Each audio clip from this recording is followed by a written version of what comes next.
The year was 1885, and in the New Mexico territory, justice came with a price tag attached. Wanted posters papered every saloon wall, every sheriff's office, every crossroads where desperate men gathered to trade information for silver dollars. In this harsh landscape where law was scarce and survival was everything, one profession thrived above all others: bounty hunting. Jack Wolf Morrison was the best tracker in three territories. Cold as winter steel, relentless as a desert storm, he brought in over 40 fugitives without losing a single bounty. His reputation was built on one simple rule: bring them back no matter what it takes. Dead or alive, the reward was always the same. But rules have a way of shattering when you least expect them. Elena Santos was supposed to be just another name on just another wanted poster. $5,000 for the woman who allegedly robbed the Territorial Bank of Santa Fe, killing two guards in the process.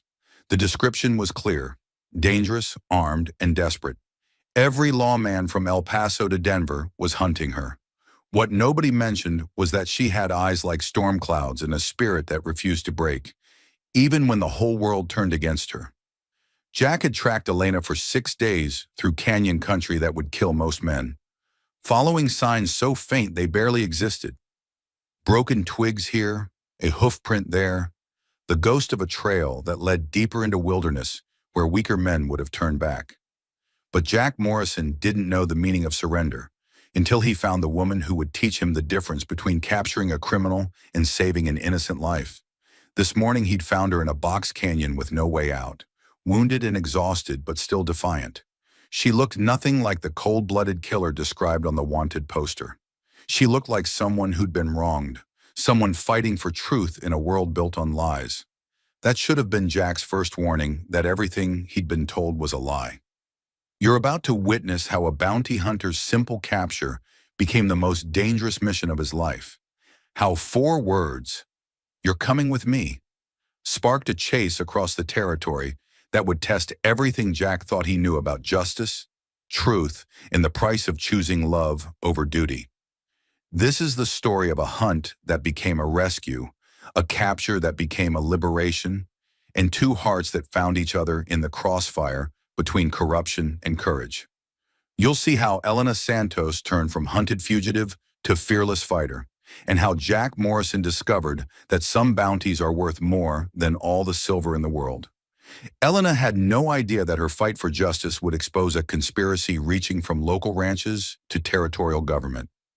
Jack had no idea that choosing to believe one woman's story would transform him from a man who hunted people for money into a man who protected people for love. All Elena knew was that powerful men had murdered her family and branded her a criminal for refusing to surrender her land. All Jack knew was that something in her storm cloud eyes told him the wanted poster was wrong. The chase was about to begin. The truth was about to surface, and everything both of them thought they knew about justice, loyalty, and the price of doing what's right was about to change forever.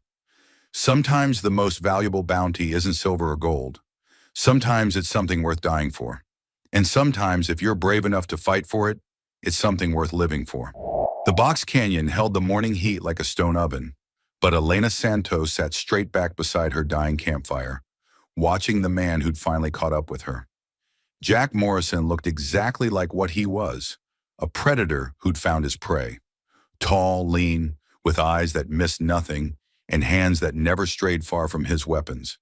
But there was something else in those eyes, something that made Elena think he might actually listen before he decided whether to bring her back alive or draped over his saddle. "You planning to shoot me, or are we going to talk first?" Elena asked, her voice carrying more strength than she felt after 6 days of running through country that killed the unprepared. Jack kept his rifle ready but not aimed directly at her. "That depends on you, Miss Santos. I'm here to bring you back to Santa Fe. How that happens is your choice." Elena stood slowly, favoring her left ankle where she'd twisted it yesterday, climbing down into this canyon. She'd known it was a trap the moment she'd ridden in, but her horse needed water and she needed rest. Sometimes you had to choose between bad options and worse ones. "I suppose you're going to tell me I have the right to surrender peacefully," Elena said, and there was bitter laughter in her voice. "You have the right to make this easy on both of us." And if I tell you I'm innocent, if I tell you that warrant is based on lies and corruption, what then, Mr. Morrison, Jack Morrison? He studied her face in the harsh morning light. And I'd say I've heard that story before.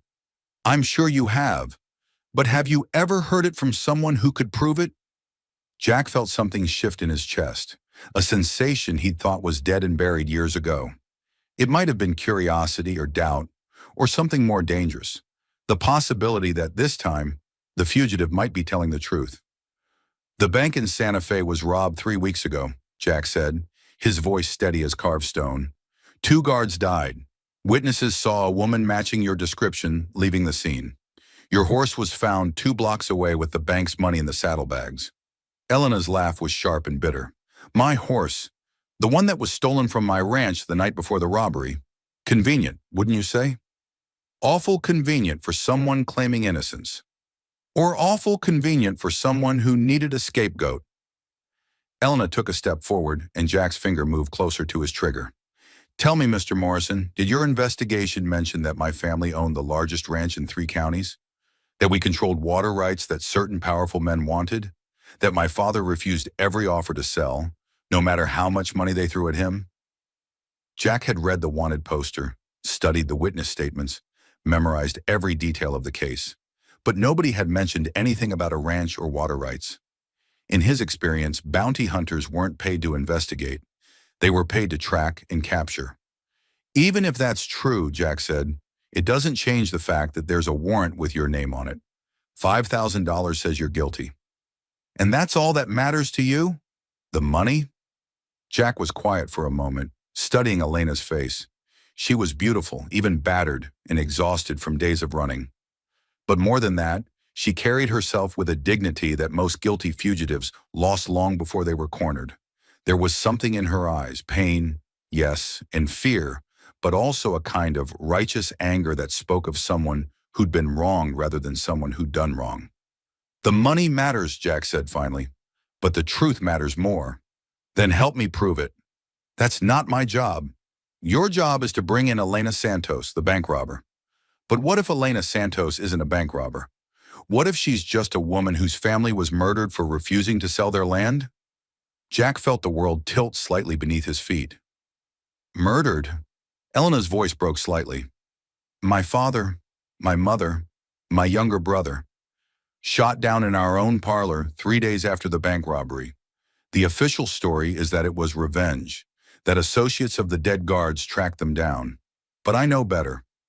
How? Because I was supposed to be there that night. I was supposed to die with them. But I'd ridden into town for supplies and got caught in a storm. By the time I made it home, Elena's voice trailed off, and for the first time since Jack had found her, she looked vulnerable rather than defiant. Jack lowered his rifle slightly. Every instinct he'd developed over years of bounty hunting told him that guilty people didn't tell stories like this. They begged. They bargained. They offered information about other criminals.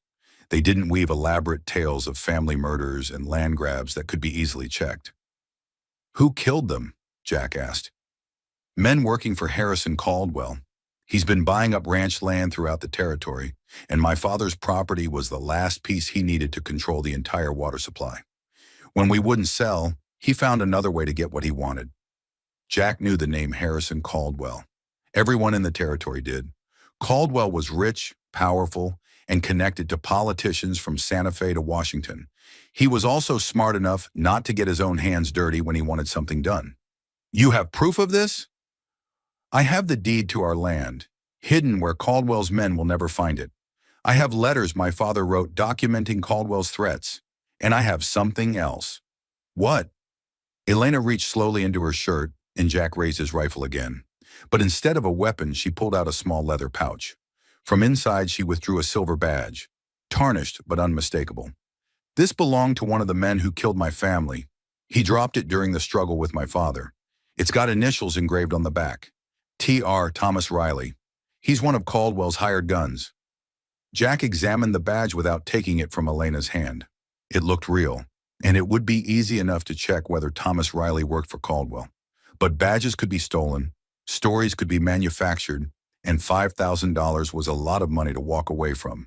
based on a sad tale and a piece of silver. Miss Santos, Jack said slowly, I've been tracking fugitives for 8 years. I've heard every sob story, every claim of innocence, every elaborate explanation for why the evidence is wrong and the witnesses are lying. Most of the time, the simplest answer is the right one. Guilty people run because they're guilty. And what does your instinct tell you about me? Jack looked into Elena's storm cloud eyes and felt something he hadn't experienced in years. Doubt.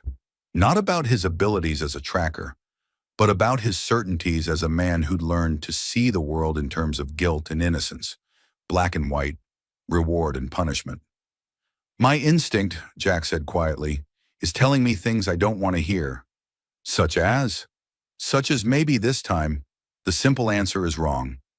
Elena felt hope flicker in her chest for the first time since she'd found her family's bodies. Then help me prove it.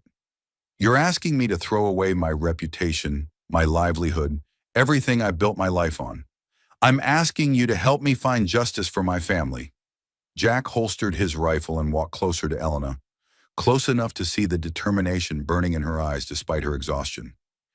If I do this, if I help you instead of bringing you in, we'll both be fugitives. Caldwell has enough influence to put bounties on our heads. So you believe me?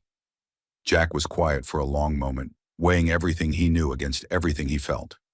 Finally, he reached out and took the badge from Elena's hand, studying the initials carved into the silver. I believe you enough to find out if Thomas Riley really works for Harrison Caldwell. And if he does, Jack met Elena's eyes, then you're coming with me, not as my prisoner, but as my partner.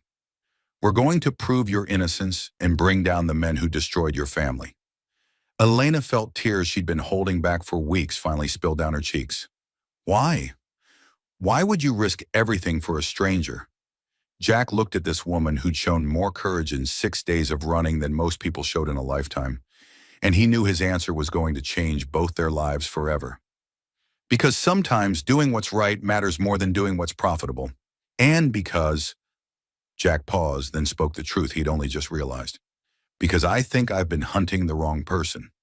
As the morning sun climbed higher above the canyon walls, Jack Morrison made a choice that would transform him from a hunter into a protector, from a man who captured fugitives into a man who fought for justice. You're coming with me, Jack said. And this time the words weren't a threat, they were a promise.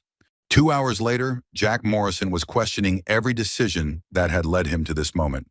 Elena Santos rode beside him through the desert heat, her hands bound with rope but her spirit decidedly unbroken, while he wrestled with doubts that multiplied like storm clouds on the horizon.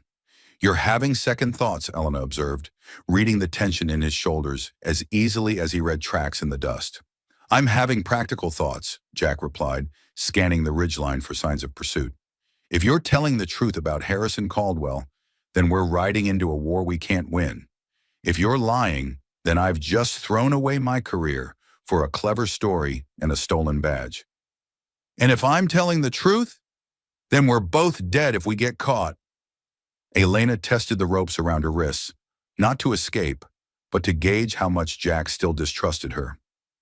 The bonds were secure, but not tight enough to cut off circulation. He was being careful, but not cruel. Why keep me tied up if you believe me? Jack was quiet for a moment, guiding his horse around a cluster of barrel cacti. Because believing you and trusting you are different things. You've got survival instincts sharp enough to stay ahead of every tracker in the territory for 6 days. That makes you dangerous, regardless of whether you rob that bank. And if I gave you my word not to run, would you keep it? Elena considered the question seriously. If you're really trying to help me prove my innocence, yes. If this is just another way to bring me in for the bounty, no. Jack admired her honesty, even as it frustrated him. Then I guess we both have trust issues to work through.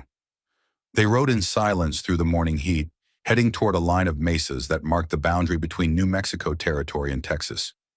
Jack had chosen this route deliberately. It was far from main roads, away from settlements where they might be recognized, and it led toward a place where he could verify Elena's story without alerting Caldwell's people. Fort Stockton sat just across the Texas border, and Jack had contacts there who owed him favors. If Thomas Riley really worked for Harrison Caldwell, the Army would have records. Military men kept detailed files on civilians who employed former soldiers, especially when those civilians operated in the gray areas between legal and criminal. "Where are we going?" Elena asked as the sun climbed toward its zenith. "Fort Stockton. I know a sergeant there who can check military records." "To verify that Thomas Riley works for Caldwell?" "To verify everything you've told me. If your story holds up, then we start planning how to prove your innocence. If it doesn't—" Jack let the sentence hang unfinished. "If it doesn't, you collect your $5,000 and sleep soundly, knowing you did your job." Jack looked at Elena, studying the way she held herself despite the heat and exhaustion. "If your story doesn't hold up, Miss Santo, sleeping soundly will be the least of my problems. Because you'll have to live with turning in an innocent woman, because I'll have to live with being fool enough to believe her." Elena was quiet for a long moment, understanding the weight of what Jack was risking. His reputation, his livelihood, his future, all balanced on her word and a silver badge that might mean everything or nothing. "Tell me about yourself," Elena said finally. "How does a man become a bounty hunter?" Jack's jaw tightened. "Same way a man becomes anything in this territory, by surviving when others don't." "That's not an answer." "It's the only answer you're getting." Elena studied Jack's profile as he rode. There were scars on his hands, old ones that spoke of violence survived rather than violence inflicted. His clothes were well made but practical, his weapons expertly maintained. Everything about him suggested competence and experience. But there was something else, a carefully controlled distance from the world around him. "You lost someone," Elena said quietly. Jack's hands tightened on his reins. "Don't. Someone close to you. That's why you understand what I'm going through." "I said don't. And that's why you're willing to risk everything to help me. Because you know what it feels like to want justice and have no way to get it." Jack pulled his horse to a stop so suddenly that Elena's mount nearly collided with him. When he turned to face her, his eyes held a warning that would have terrified most people. "Miss Santos, you don't know me well enough to guess at my motivations, and you don't want to push me hard enough to find out what happens when I stop being reasonable." Elena met his stare without flinching. "My entire family was murdered 3 weeks ago, Mr. Morrison. I've been running for my life, sleeping in caves, eating whatever I could catch or steal. I've been shot at, hunted like an animal, and branded a killer by people who've never met me. So forgive me if your threats don't particularly scare me." They stared at each other for a long moment, while the desert heat shimmered around them. Finally, Jack shook his head and urged his horse forward. "You've got steel in your spine, I'll give you that. I've got nothing left to lose. That tends to make a person bold." Bold or foolish? In my experience, there's not much difference. As they rode deeper into the empty country between territories, Jack found himself studying Elena more closely. She rode well despite her bound hands, adjusting automatically to her horse's gait and reading the terrain ahead. Her clothes were torn and dusty, but they'd been well made originally. Her boots were expensive leather, worn but not cheap. Everything about her supported the story she'd told. She looked like a rancher's daughter who'd been living rough, not like a bank robber who'd spent years perfecting her criminal skills. "The ranch your family owned," Jack said after another hour of riding. "How big was it?" 15,000 acres, prime grazing land with 3 natural springs and access to the Rio Bravo. My grandfather built it up from nothing after the Mexican War. And Caldwell wanted it why? Water rights, control the water, control everything for 100 miles in any direction. Our springs fed into the river system that supplies half the territory." Jack nodded. It made sense. In this country, water was more valuable than gold, and men had killed for far less than what Elena's family had controlled. "What was the final offer your father refused?" $200,000. Cash. Jack whistled low. That was enough money to buy half of Santa Fe. "And he turned it down?" "My father said some things weren't for sale. The land had been in our family for 40 years. My mother was buried there along with my grandparents. He wouldn't have sold for twice that amount. So Caldwell found another way to get what he wanted. Frame the daughter for bank robbery and murder. Kill the rest of the family in a revenge attack. Claim the land when there's no one left to contest his purchase from the territorial government. The plan was simple, brutal, and effective. Elena would hang for the bank robbery. Her family was already dead, and Caldwell would acquire their property for a fraction of its value through legal channels that no one would question. There's just one problem with Caldwell's plan, Jack said. What's that? You're still alive, and as long as you are, you can contest any sale of your family's land. Elena was quiet for a moment, which means he'll keep sending men to hunt me until I'm dead, or until we prove your innocence and put him in prison for murder. And how exactly do we do that? Caldwell has money, influence, and connections reaching all the way to Washington. We have my word, a badge that might belong to one of his men, and whatever evidence we can gather without getting killed. Jack looked at Elena, and for the first time since he'd found her in that canyon, he smiled. It wasn't a pleasant smile. It was the grin of a predator who'd found interesting prey. Miss Santos, you're thinking like someone who's been running. But I'm not in the habit of running from anyone, no matter how much money or influence they have. What are you in the habit of doing? Hunting. And now that I know who the real criminals are, the hunt is just beginning. Elena felt something stir in her chest, hope, or maybe just relief that she was no longer facing this fight alone. So what's our first move? We prove Thomas Riley works for Caldwell. Then we figure out how to make him tell us who really robbed that bank. And if he won't talk? Jack's smile grew colder. Then we'll have to be persuasive. As the afternoon heat reached its peak, they took shelter in the shadow of a red rock formation that looked like a sleeping giant. Jack loosened Elena's bonds so she could drink from his canteen and eat some of the jerky from his pack. Why are you really doing this? Elena asked as they shared the meager meal. Jack was quiet for a long time, staring out at the endless expanse of desert that stretched toward the horizon. Because 8 years ago, I made a choice to stop caring about right and wrong and focus only on what paid. That choice has kept me alive, but it's also kept me alone. And now I'm thinking maybe it's time to remember what I used to believe in. Elena studied Jack's face, seeing past the hardness to something that might have been regret. What happened 8 years ago? Jack stood up abruptly, checking his weapons and scanning the surrounding rocks for signs of movement. Nothing that matters now. We need to keep moving if we want to reach Fort Stockton by nightfall. But as they rode through the baking afternoon heat, Elena saw the truth that Jack was trying to hide. 8 years ago, he'd lost someone important enough that losing them had changed him from whatever he'd been before into the cold, efficient bounty hunter she'd met in that canyon. And now, for reasons he probably didn't fully understand himself, he was risking everything to help her find justice for her own loss.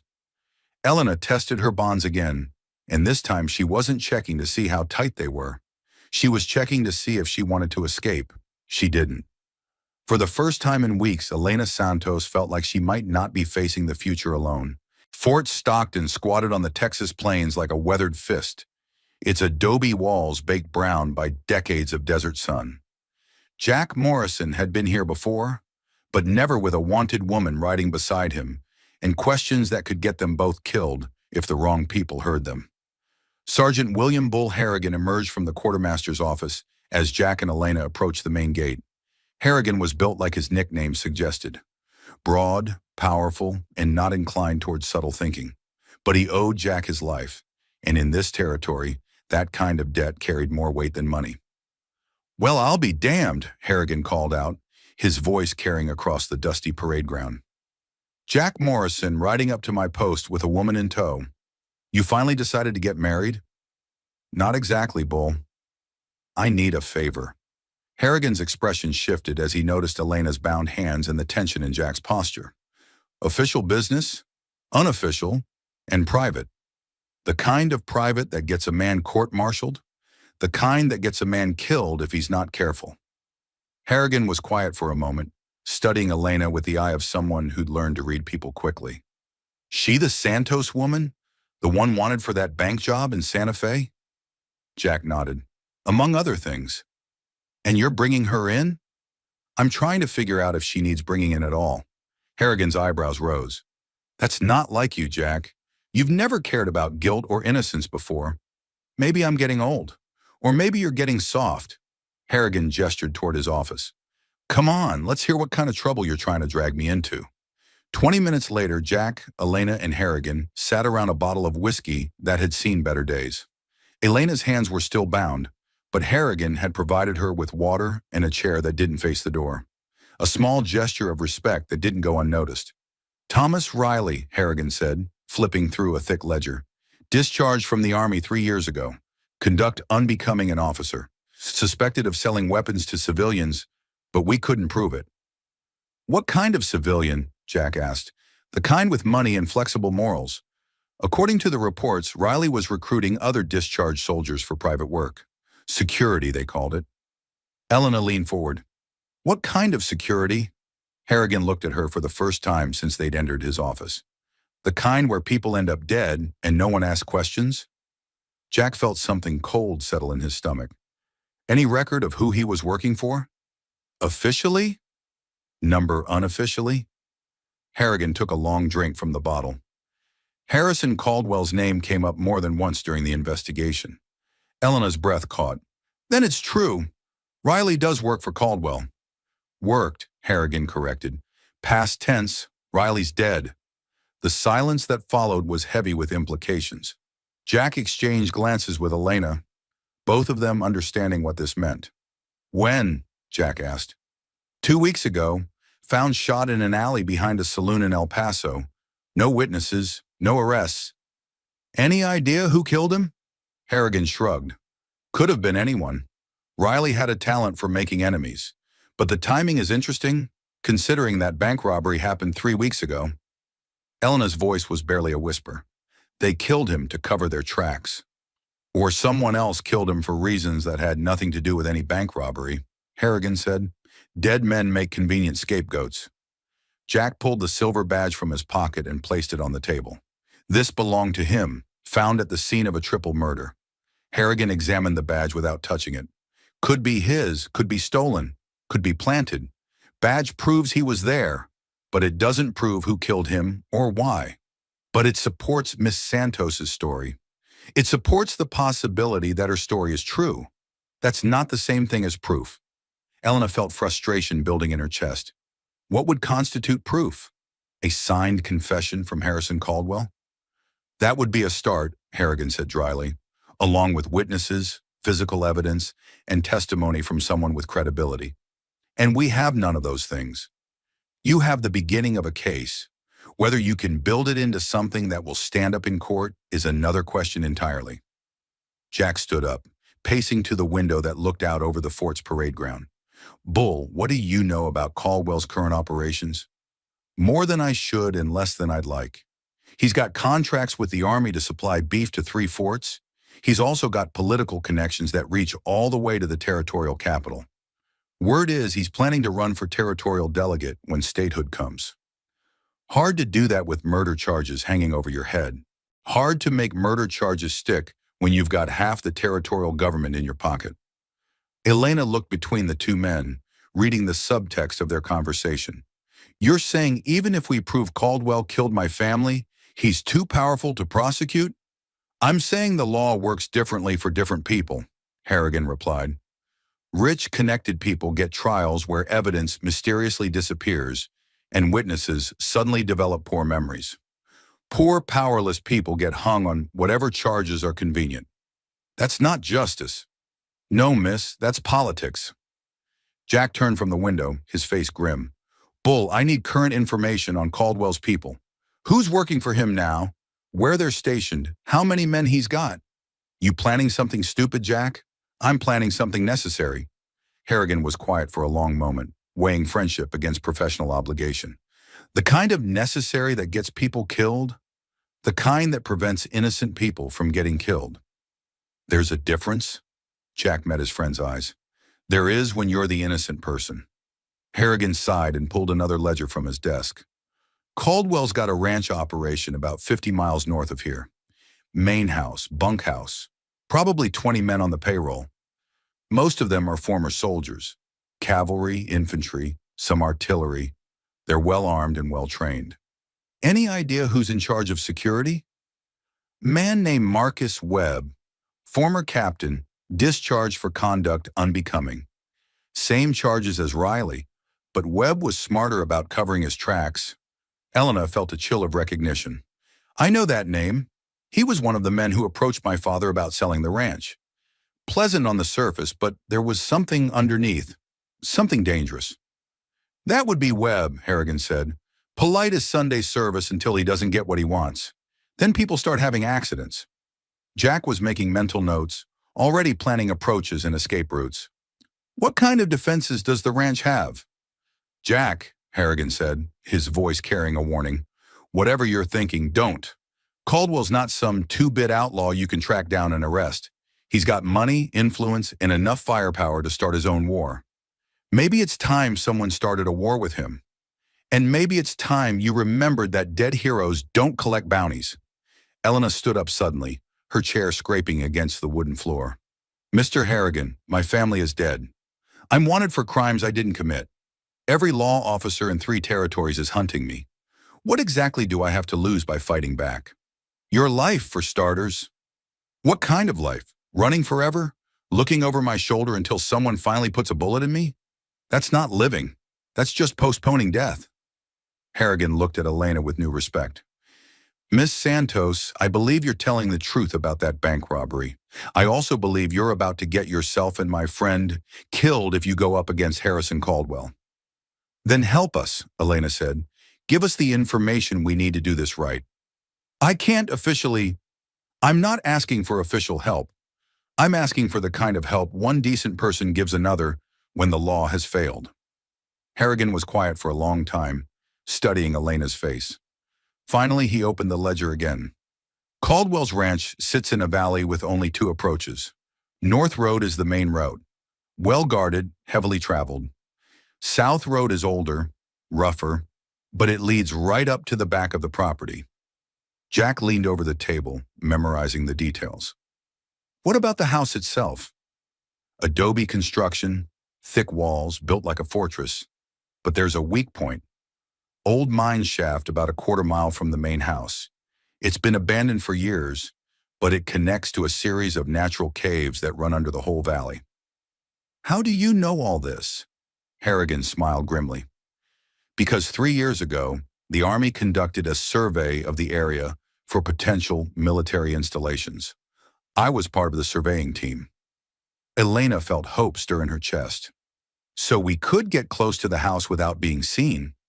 If you're lucky and skilled and probably crazy, the caves are dangerous, unstable in places, flooded in others. And even if you make it to the house, you're still outnumbered 20-1. Jack was already working through the logistics. We don't need to fight 20 men. We just need to get to Webb and make him talk. And then what? Even if he confesses, who's going to believe the word of 2 fugitives against Harrison Caldwell?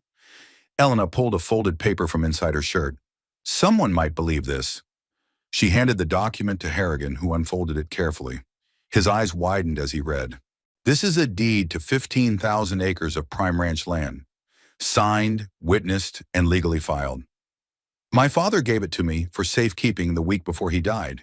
He said if anything happened to him, I should make sure it didn't fall into the wrong hands. This proves you own the land Caldwell wants. And it proves he has motive for murder. Combined with Webb's confession, you might have enough evidence to interest a federal judge, Harrigan finished.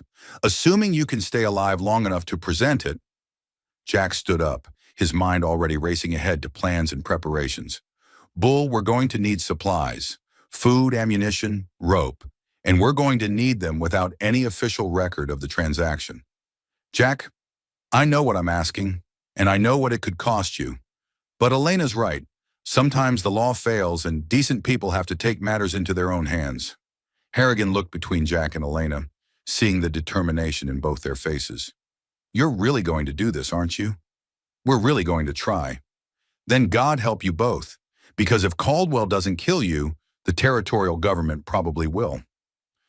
As the sun set over Fort Stockton, Jack Morrison and Elena Santos prepared for the most dangerous gamble of their lives.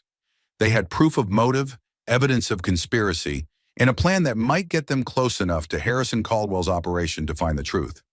They also had powerful enemies, Overwhelming odds in each other. Sometimes that was enough. The abandoned mine shaft looked like the mouth of hell in the pre-dawn darkness. Jack Morrison crouched at its edge, studying the ropes and pulleys that would carry them down into the caves beneath Harrison Caldwell's ranch. Beside him, Elena Santos checked her weapons for the third time, her bound hands finally freed after 2 days of riding together. "You sure about this?" Jack asked, though he already knew Elena's answer. "I've been sure since the moment I found my family's bodies." "The question is whether you're sure." Jack looked at Elena in the pale starlight. 3 days ago, she'd been just another bounty. Now she was his partner in what amounted to a suicide mission. The transformation should have worried him more than it did. "I'm sure enough." They descended into darkness using ropes Bull Harrigan had borrowed from the fort's supplies. The caves were exactly as he described, a maze of natural tunnels carved by underground rivers that had dried up decades ago. Some passages were wide enough for 2 people to walk side by side. Others forced them to crawl single file through spaces barely wider than their bodies. "How do we know we're going the right direction?" Elena whispered as they navigated a particularly narrow section. "We don't. We follow the main tunnel and hope Harrigan's survey maps were accurate. And if they weren't, then we get lost in the dark, and Caldwell never has to worry about us again." After 2 hours of underground travel, they saw light ahead. Not sunlight, but the warm glow of oil lamps filtering down through cracks in stone. Jack held up his hand, signaling for silence, and they crept forward until they could hear voices above them. "Told you, Webb wants it done tonight. No more waiting, no more planning. The Santos woman dies, and this whole mess gets buried with her." Jack and Elena exchanged glances. They'd found Caldwell's men, but the men had also found them, or at least knew they were in the area. "What about Morrison?" Word is he's switched sides, gone soft for the girl. Morrison's reputation dies with him. 2 fugitives killed while resisting arrest. Clean and simple. Elena felt rage building in her chest, but Jack's steady hand on her arm kept her from doing something reckless. They needed to hear more before they acted. "How many men are we talking about?" a third voice asked. 6 should be enough. Morrison's good, but he's not bulletproof, and the woman's just a rancher's daughter playing at being an outlaw. Jack smiled grimly. These men were about to learn that underestimating Elena Santos was a fatal mistake. "When do we move?" the first voice asked. "Soon as Webb gives the word. He's meeting with Caldwell now, getting final approval." Jack motioned for Elena to follow him deeper into the caves. When they were far enough away to speak without being overheard, he outlined his plan. 6 men hunting us means 14 men still at the ranch. If we can take out the hunting party quietly, we even the odds a little. And then what? Even with better odds, we're still outnumbered. Then we get creative. These caves run under the whole valley. If we can create enough confusion, enough chaos, maybe we can get to Webb before Caldwell's people know what's happening. Elena checked her ammunition. "How do we take out 6 armed men without alerting the ranch?" Very carefully, and with a lot of luck. They spent the next hour positioning themselves in the caves directly beneath where Caldwell's men were preparing for their hunt. When the hunting party finally moved out, Jack and Elena were ready. The first man died without making a sound, Jack's knife finding his heart before he could cry out. The second man noticed his partner's absence too late. Elena's rifle butt connected with his skull, dropping him unconscious into the dust. By the time the remaining 4 men realized they were being hunted, Jack and Elena had disappeared back into the underground maze, leaving only bodies and questions behind. "What the hell is happening?" one of the survivors shouted. "Morrison! Has to be!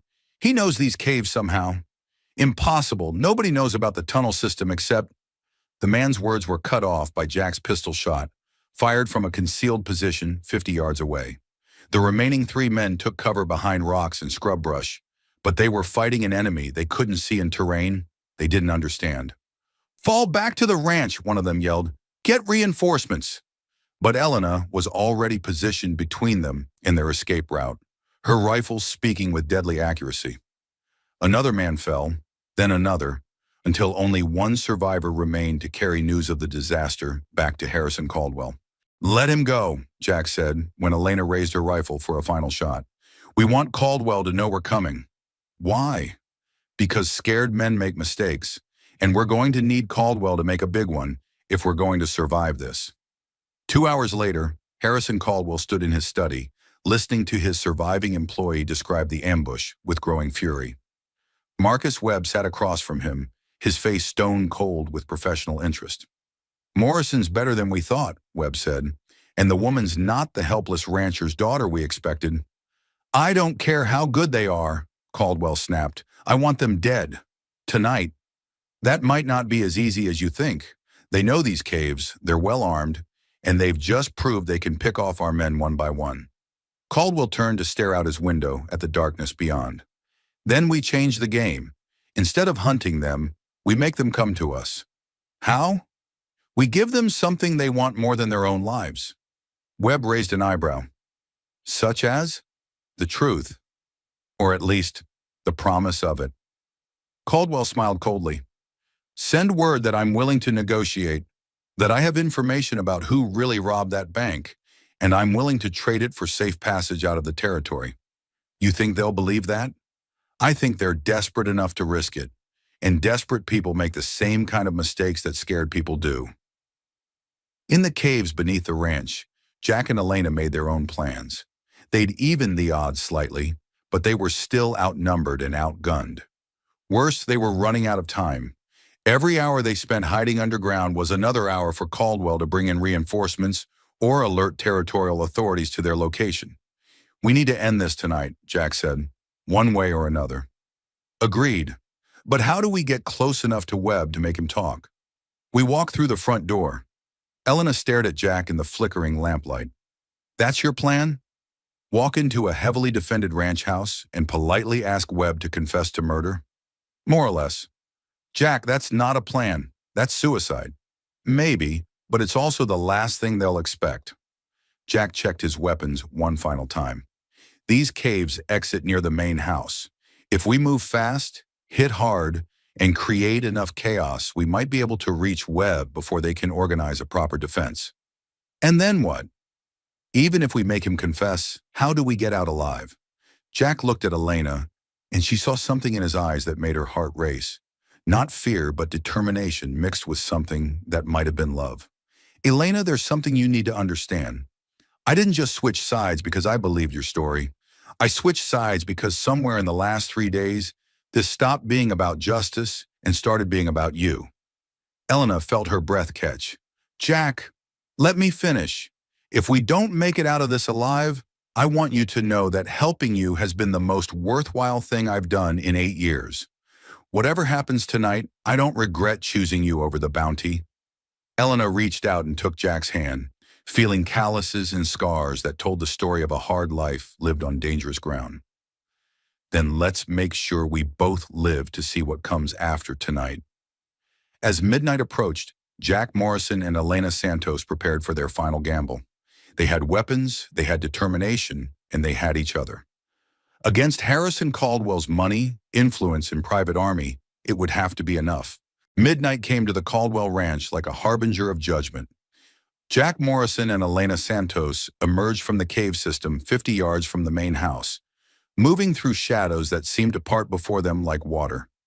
The ranch was quiet, too quiet for a place that should have been buzzing with activity after the evening's losses. "It's a trap," Elena whispered. "Of course it is," Jack replied. "The question is whether we're walking into their trap or they're walking into ours." They approached the house from the blind side, where the kitchen and servants' quarters blocked the view from the main rooms. Jack had noticed during his reconnaissance that this section of the building was older, built before Caldwell had money for proper security considerations. The kitchen window was unlatched, either carelessness or bait. Jack decided he didn't care which. Inside the darkened house, they moved like ghosts through corridors lined with expensive furniture and paintings that spoke of wealth built on other people's suffering. Elena felt rage building in her chest as she recognized some of the artwork, pieces that had belonged to other ranching families who'd mysteriously lost their land to Caldwell over the years. "Study's upstairs," Jack whispered, following the layout Bull Harrigan had described. "If Webb's here, that's where we'll find him." They climbed the main staircase, each step carefully placed to avoid creaking boards. At the top, light showed under a door at the end of the hall, warm lamplight that suggested someone was awake and waiting. Jack reached for the door handle, then froze. Elena was beside him an instant later, reading the same signs he'd noticed. The faint sound of breathing that didn't match the rhythm of sleep, the subtle shift of weight on floorboards, the metallic click of a gun being cocked. There were at least 3 men in that room, and they knew exactly where Jack and Elena were. "Mr. Morrison," came a voice from behind the door. "Miss Santos, please come in. We've been expecting you." Jack and Elena exchanged glances.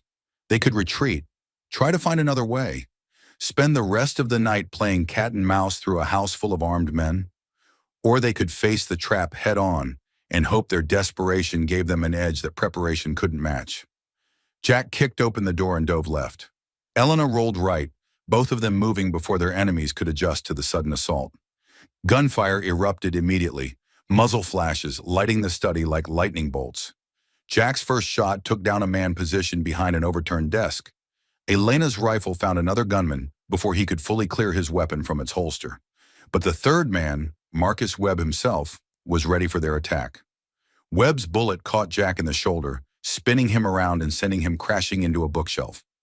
Elena turned her rifle toward Webb, but the former cavalry captain was already moving, using the confusion to position himself behind Harrison Caldwell's massive oak desk. "Impressive," Webb called out, his voice calm despite the violence, "but not impressive enough." More footsteps echoed in the hallway, reinforcements arriving exactly as planned. Jack and Elena were trapped in a room with limited cover, facing professional killers who knew the terrain better than they did. "Miss Santos," Webb continued conversationally, "you've caused me considerable inconvenience. Do you have any idea how difficult it is to organize a proper frame-up when the intended victim refuses to cooperate by dying?" Elena kept her rifle trained on the desk, waiting for Webb to show himself. "Not as difficult as it's going to be to explain all these bodies to the territorial authorities." "What bodies?" "As far as anyone will know, you and Morrison died in a tragic shootout while resisting arrest. Very sad, but these things happen when criminals become desperate." Jack was bleeding freely from his shoulder wound, but he managed to reload his pistol one-handed. "Funny thing about frame-ups, Webb. They only work when you control all the evidence." "And what evidence would that be? The word of 2 dead fugitives?" Elena smiled grimly. "How about the written confession of Thomas Riley?" For the first time, Webb's voice lost its calm confidence. "Riley's dead. Dead but not silent. Seems he wrote down everything before you killed him. Names, dates, details about the bank robbery and who really planned it. Amazing what a guilty conscience can produce." It was a bluff. Elena had no such confession, but she could hear uncertainty creeping into Webb's voice. "You're lying." "Am I? Care to bet your life on it?" Webb's hesitation was all Jack needed. Despite his wounded shoulder, he rolled behind a heavy leather chair and put 2 bullets into the desk where Webb was hiding. The oak was thick, but not thick enough to stop. 45 caliber rounds fired at close range.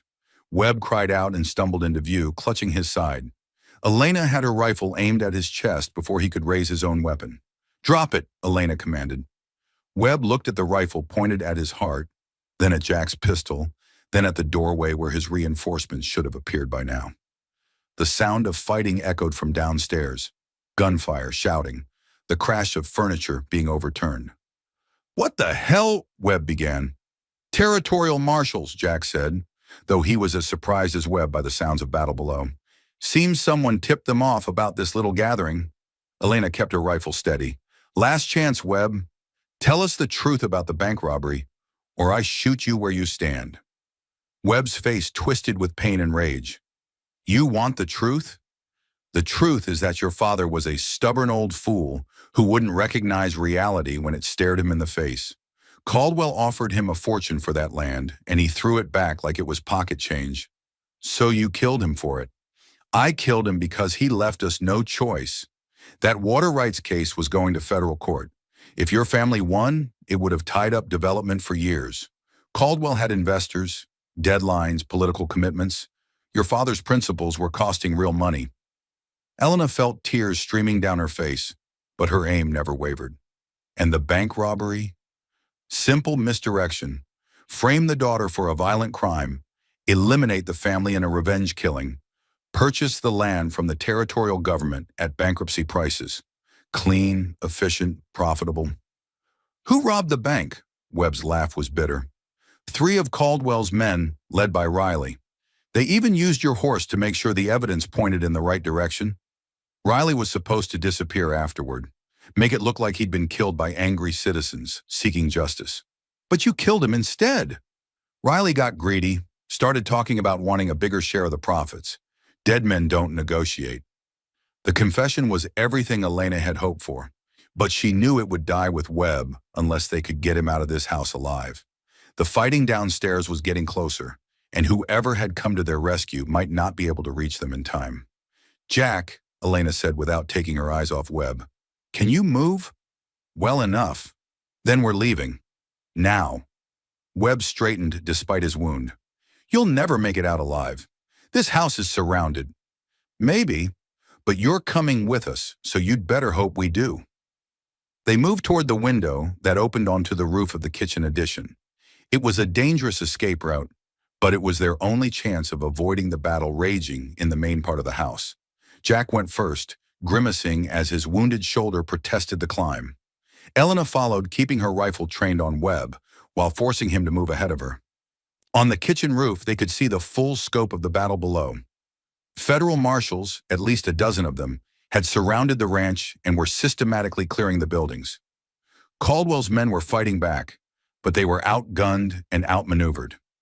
"How did they know?" Webb gasped. "Sometimes justice finds a way," Elena replied, though she was as puzzled as Webb by the marshal's arrival. They made their way across the roof toward the barn, where horses waited in the corral. Behind them, the sound of the battle was fading as Caldwell's resistance collapsed under professional assault. But as they reached the edge of the roof, a figure stepped out of the shadows below. Harrison Caldwell himself, immaculately dressed despite the chaos, pointing a rifle at the 3 figures silhouetted against the starlight. "End of the line," Caldwell called out. "Miss Santos, Mr. Morrison, thank you for bringing me my wayward employee. Marcus, I'm afraid your services are no longer required." Caldwell's rifle swung toward Webb, but Elena was faster. Her shot took Caldwell in the shoulder, spinning him around and sending his rifle flying into the darkness. They dropped from the roof as federal marshals swarmed the area. Elena kept her weapon trained on both Caldwell and Webb while Jack struggled to remain upright despite his blood loss. A familiar voice called out from the darkness, "Elena! Jack! Stand down! Federal marshals!" Bull Harrigan emerged from the shadows wearing a deputy marshal's badge and leading a squad of armed men. Elena felt relief flood through her as she realized what had happened.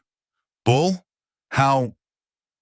"Soon as you left Fort Stockton, I sent word to every federal marshal in 3 territories. Took them a while to organize a response, but when they moved hard." Caldwell struggled to his feet, his expensive clothes torn and bloody. "Marshal, You demand nothing," Harrigan interrupted. "Harrison Caldwell, Marcus Webb, you're under arrest for conspiracy, murder, bank robbery, and about 15 other federal crimes." As dawn broke over the New Mexico territory, Elena Santos watched federal marshals lead Harrison Caldwell and Marcus Webb away in chains. The men who destroyed her family, stolen her life, and branded her a criminal were finally facing justice. Jack Morrison sat beside her on the porch of the ranch house, his shoulder bandaged but his spirit intact. "So what happens now?" he asked. Elena looked at the deed to her family's land, now legally hers once again. "Now I rebuild. Not just the ranch, but everything they tried to destroy. Need any help with that?" Elena smiled and took Jack's uninjured hand in hers. "I might know a good man who's looking for honest work." "What makes you think he's looking for honest work?" "Because he chose justice over money. That's the kind of man worth keeping around."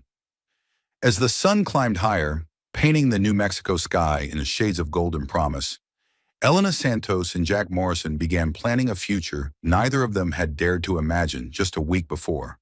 Sometimes justice came with a badge and federal authority. Sometimes it came with courage and determination. And sometimes it came with love. 6 months later, the Santos Ranch looked nothing like the abandoned property Elena had inherited from her murdered family. New fences marked the boundaries, fresh timber framed a rebuilt barn, and cattle grazed peacefully in pastures that had been empty for too long. But the most remarkable change wasn't in the buildings or the livestock. It was in the woman who stood on the porch watching the sunset paint the New Mexico sky in shades of gold and crimson. Elena Santos Morrison, she'd taken Jack's name 3 months ago in a ceremony attended by half the territorial marshals and most of Fort Stockton's garrison, no longer looked like a fugitive running for her life. She looked like what she'd become, a rancher, a wife, and a woman who'd fought for justice and won. Jack rode up to the house as the first stars appeared, his shoulder fully healed and his expression carrying the satisfaction of a day's honest work completed. Behind him, 3 cowboys from town drove a small herd of horses toward the corral, Mustangs he'd captured and gentled for sale to the army. "How'd the negotiations go?" Elena asked as Jack dismounted and climbed the porch steps. "Better than expected. Colonel Martinez wants 50 horses for the spring campaign. Payment on delivery, cash in advance for half the order." Elena smiled. Jack Morrison, legitimate horse trader. Who would have believed it? Sometimes I don't believe it myself. Jack settled into the chair beside her, close enough that their shoulders touched. "Bull stopped by while you were in town. He had news about the trial." Elena's expression grew serious. Harrison Caldwell's trial had been the talk of the territory for months, the first time a man of his wealth and influence had faced federal charges for murder and conspiracy. "What kind of news?" "Guilty on all counts. Caldwell's going to prison for the rest of his life. Webb too, assuming he lives long enough to serve his sentence." Elena felt a weight she'd been carrying for months finally lift from her shoulders. "It's really over then?" "The legal part is over. The rest—" Jack took her hand, intertwining their fingers with the ease of long practice. "The rest is just beginning." They sat in comfortable silence as full darkness settled over the ranch. In the distance, coyotes called to each other across the valley, but their songs no longer sounded like warnings. They sounded like the natural music of a land at peace. "Jack," Elena said quietly, "do you ever regret giving up bounty hunting?" Jack was quiet for a moment, considering the question seriously. "I regret some of the things I did as a bounty hunter. I regret some of the people I brought in who maybe didn't deserve what happened to them. But giving it up? I don't regret that at all. Not even when the bank drafts are late and the cattle prices drop? Especially not then." Jack squeezed Elena's hand. "You know what I've learned in the last 6 months? There's a difference between making a living and making a life. For 8 years, I made a good living hunting people. But I wasn't making a life worth living." Elena leaned against Jack's shoulder, feeling the steady rhythm of his breathing. "And now? Now I wake up every morning next to the woman I love, work land that belongs to us, build something that'll last longer than either of us. That's not just a life, that's a legacy." A rider approached from the south, moving at an easy pace that suggested business rather than emergency. As he drew closer, they recognized Deputy Marshal Tom Bradley, one of Bull Harrigan's men who'd helped with the raid on Caldwell's ranch. "Evening, folks," Bradley called out as he dismounted. "Sorry to disturb you, but I've got official business." Elena felt a familiar chill of worry. What kind of official business? Bradley pulled a folded document from his saddlebag. "The kind that pays well if you're interested." Jack frowned. "Tom, I'm not in the bounty hunting business anymore." "This isn't about bounty hunting. This is about consulting." Bradley unfolded the document, revealing an official federal marshal's commission. "Territorial authorities want to hire you both as special consultants.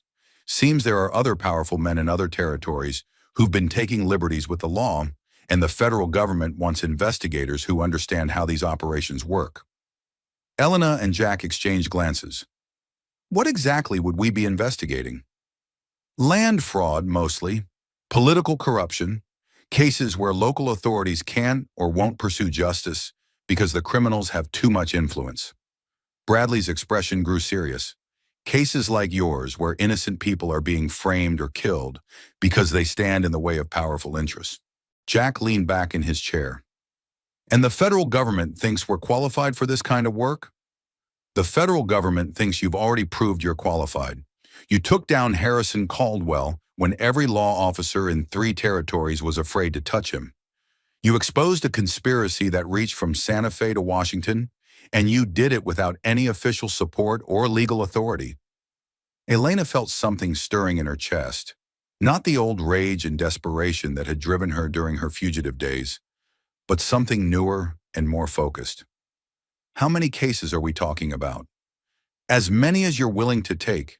The pay is good, the authority is real, and you'd be working directly for federal judges who can't be bought or intimidated. Jack looked at Elena, reading the interest in her eyes. What do you think? I think there are probably a lot of people out there who need the kind of help we needed 6 months ago. People who've been wronged by men like Caldwell, but don't have the skills or resources to fight back. And you want to help them? Elena stood up, walking to the porch railing and looking out over the land she'd reclaimed from her family's killers. Jack, we spent months learning how these conspiracies work, how corrupt men hide behind money and influence. We know their methods, their weaknesses, their fears. Why shouldn't we use that knowledge to help other innocent people? Jack joined her at the railing. Because it's dangerous. Because every case would put us back in the crosshairs of powerful enemies. Because we've already fought our war and won. Why risk everything we've built? Because building something worth protecting isn't enough if you're not willing to protect it for others too. Jack studied Elena's profile in the starlight, seeing the determination that had first attracted him to her, burning as bright as ever. You're sure about this? I'm sure that we were given skills and knowledge for a reason. I'm sure that there are families out there facing the same injustices we faced, and I'm sure that we're uniquely qualified to help them. Bradley cleared his throat. I don't need an answer tonight. Think it over, talk it through. But if you decide you're interested, the federal government is prepared to make you an offer that'll let you keep this ranch and help people at the same time. After Bradley left, Elena and Jack walked through their rebuilt home, past the kitchen where they'd shared countless meals, through the parlor where they'd planned their future, into the bedroom where they'd learned what it meant to trust completely. Elena, Jack said as they prepared for bed, if we do this, if we take on these cases, everything changes. We won't just be ranchers anymore. We'll be investigators, constantly traveling, always in danger. And if we don't do it, we'll always wonder if we could have made a difference for people who needed help. Jack pulled Elena into his arms, holding her close enough to feel her heart beat against his chest. Then I guess we're going to find out how good we really are at fighting other people's wars. Elena smiled against Jack's shoulder. Together? Together.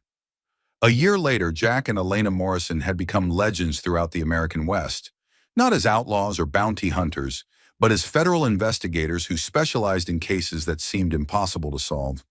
They'd exposed 3 more land fraud conspiracies, brought down a corrupt territorial judge, and helped dozens of families reclaim property that had been stolen through legal manipulation. Their ranch remained their home base, but it had also become something more, a sanctuary for people seeking justice when the official channels had failed them. Widows whose husbands had been murdered for their claims. Farmers whose land had been seized through fraudulent debt proceedings. Immigrants who'd been cheated by unscrupulous business partners. Elena stood on the same porch where she'd once watched for enemies, now watching Jack work with a group of young horses in the corral. Their life had become more complicated, more dangerous, and infinitely more meaningful than either of them had imagined possible. She'd learned that justice wasn't something you found. It was something you created through courage, determination, and the willingness to stand up for people who couldn't stand up for themselves. And she'd learned that love wasn't just about finding someone to share your happiness with. It was about finding someone willing to share your battles, your risks, your commitment to making the world a little more fair for everyone. Jack finished with the horses and walked toward the house, his stride confident and his smile bright enough to light up the gathering dusk. In a few days, they'd leave for Colorado Territory to investigate reports of mining claims being stolen through manufactured legal disputes. It would be dangerous work, but it would also be necessary work. Ready for the next adventure? Jack asked as he climbed the porch steps. Elena took his hand and squeezed it tight. With you, I'm ready for anything. As stars emerged in the clear New Mexico sky, Elena Santos Morrison and Jack Morrison planned their next mission in their ongoing war against injustice. They'd learned that some battles never truly end. They just evolve into new forms, requiring new strategies and renewed commitment. But they'd also learned that love and justice made powerful allies, and that two people who truly trusted each other could face any enemy, overcome any obstacle, and build something beautiful from even the most unpromising beginnings. Their story had started with a bounty hunter's pursuit and a desperate woman's flight from false accusations. It had become something far more precious, a partnership forged in fire, tested by danger, and strengthened by shared commitment to protecting the innocent. Sometimes the most valuable treasures weren't gold or silver. Sometimes they were the bonds between people who chose to fight for what was right, no matter what it cost them. And sometimes, if you were very lucky, those bonds lasted forever. And so, in the unforgiving landscape of the New Mexico Territory, a bounty hunter's simple pursuit became something extraordinary. Jack Morrison discovered that sometimes the most valuable reward isn't the one posted on a wanted poster. It's the one you find when you choose justice over profit, love over duty. Elena Santos learned that survival isn't just about staying alive. It's about staying true to who you are, even when the whole world tries to convince you that you're someone else. Her fight for justice didn't just clear her name, it exposed the corruption that threatened every honest family in the territory. Together, Jack and Elena proved that two people who trust each other completely can overcome any odds, defeat any enemy, and build something beautiful from the ashes of tragedy. Their love story wasn't written in candlelit dinners or flowery speeches. It was forged in gunfire and danger, sealed with shared sacrifice, and strengthened by a common commitment to protecting the innocent. The Santos Ranch became more than just a home. It became a symbol of what could be accomplished when people refused to accept injustice as inevitable. Families across 3 territories knew that if powerful men tried to steal their land, murder their loved ones, or frame them for crimes they didn't commit, there were 2 federal investigators who would listen, believe, and fight back. Jack Morrison, who'd spent 8 years hunting people for money, discovered that protecting people for love was infinitely more rewarding. He never collected another bounty, but he found something worth more than all the silver in the territory. A purpose that made every morning worth greeting, every risk worth taking. Elena Santos Morrison, who'd lost everything and been branded a criminal, rebuilt her life into something stronger and more meaningful than what she'd had before. She turned her pain into power, her loss into a weapon against those who preyed on the innocent. Their legacy lives on in every person who chooses courage over comfort, truth over convenience. Jack was just an ordinary bounty hunter who made an extraordinary choice on one dusty morning in a box canyon. Elena was just a rancher's daughter who refused to surrender when powerful men demanded her silence. What would you have done if you'd been in Jack's position, faced with choosing between a guaranteed reward and an uncertain fight for justice? More importantly, what will you do the next time life asks you to choose between what's profitable and what's right? Sometimes the most precious treasures are found in the most unexpected places. Sometimes the most extraordinary families are forged in the fires of shared struggle. And sometimes, if you're brave enough to look beyond the surface, you'll find that the person everyone else sees as an enemy might just be the hero you've been waiting for. Share your thoughts in the comments below. Have you ever had to choose between doing what was easy and doing what was right? When you had to decide between profit and principle, which path did you take? Don't forget to subscribe to Wild West Stories for more incredible tales of courage, love, and the triumph of justice over corruption. Hit that notification bell so you never miss a story that might remind you that ordinary people can accomplish extraordinary things when they fight for what they believe in. Until next time, remember, every sunset brings the promise of a new dawn, but the choices we make in the darkness determine what kind of light we'll see when morning comes. The frontier may be gone, but the need for courage, justice, and love remains as urgent today as it was in 1885. Keep fighting the good fight, and never forget that sometimes the most valuable bounty is the one that can't be measured in silver or gold.